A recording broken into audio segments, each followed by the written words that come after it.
Thank you all. Thank you, Dick, very much.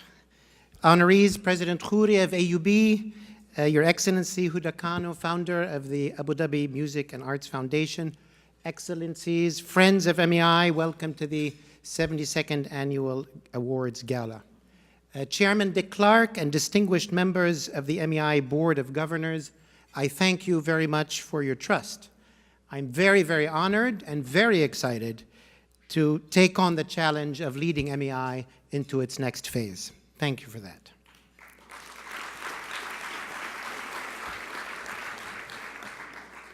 I salute the accomplishments of Wendy Chamberlain, my predecessor and dear friend and colleague. She is sorely missed, but she's always with us, and we consult with her at every turn.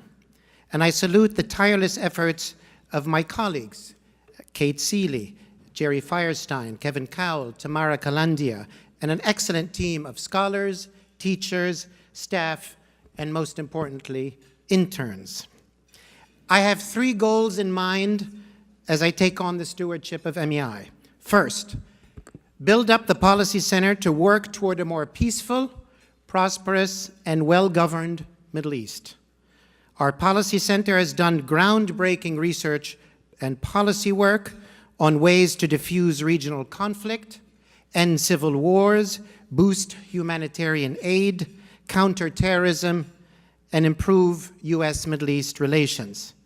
Our Track 2 initiative, led by Dr. Randa Saleem, who is with us as well tonight, has engaged leaders in the US, Europe, Russia, China, all the capitals of the Middle East, as well as several international and regional organizations to further these policy goals.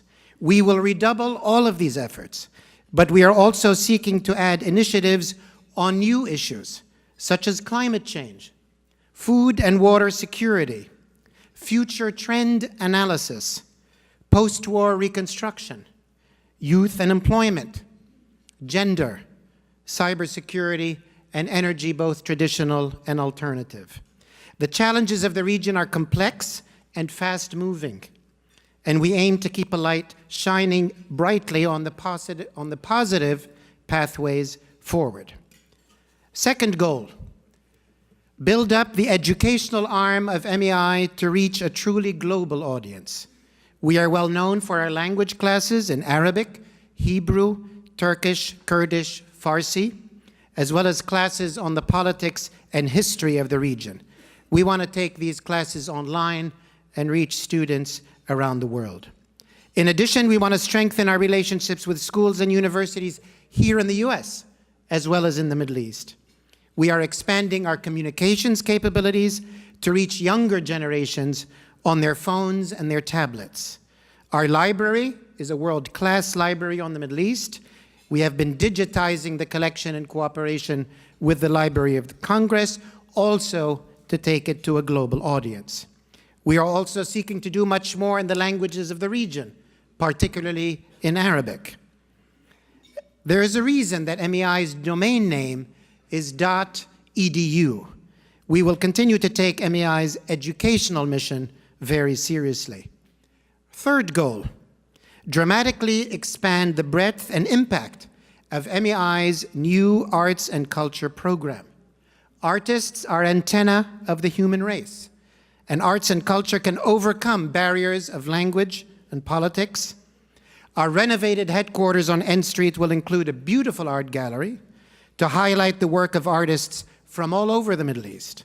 But we will also seek to take the message of arts and culture beyond the confines of Washington, D.C., by organizing cultural tours and exchanges in other American cities, as well as cultural visits to countries and art centers in the Middle East. MEI has never been only a think tank. It is these 3 pillars of policy, education, and arts that make MEI's mission unique. Of course, we cannot achieve these goals without your support. Indeed, we could not do the work we do, and this evening would not even be possible without the generous investment made in MEI by dozens of foundations, corporations, embassies, and individuals, many of whom are represented here tonight at the tables they have sponsored. You will see their logos on the screen and their ads in tonight's program. On behalf of the board and staff of MEI, and on behalf of the tens of thousands that benefit from MEI's work, thank you. We are gathered here as well to honor two exceptional awardees. I have a deep weakness for the American University of Beirut because I grew up in the warmth of its campus, studied in its classrooms, and taught there as well. It represents the best of what cooperation between the US and the Middle East can look like. And I'm especially pleased to welcome AUB's president, Dr. Fadlu Khouri, a son of that institution who's now leading it to new horizons. And it is a pleasure and an honor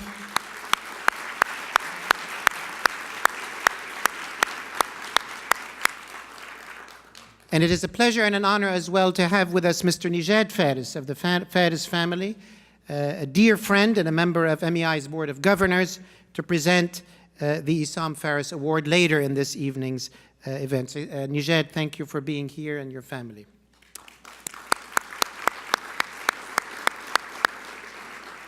And I also have a bias for the excellent work of the Abu Dhabi Music and Arts Foundation and its founder, Her Excellency Huda Kanu.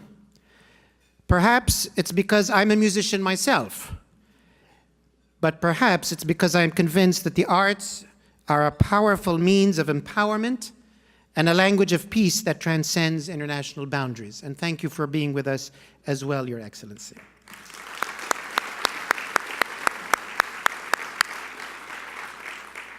In closing, I thank you all for joining us again tonight. I thank you all for your support. I hope you enjoy the evening. And I myself look forward to the challenges and opportunities facing our institute, facing your institute in the months and years ahead. Have a good evening.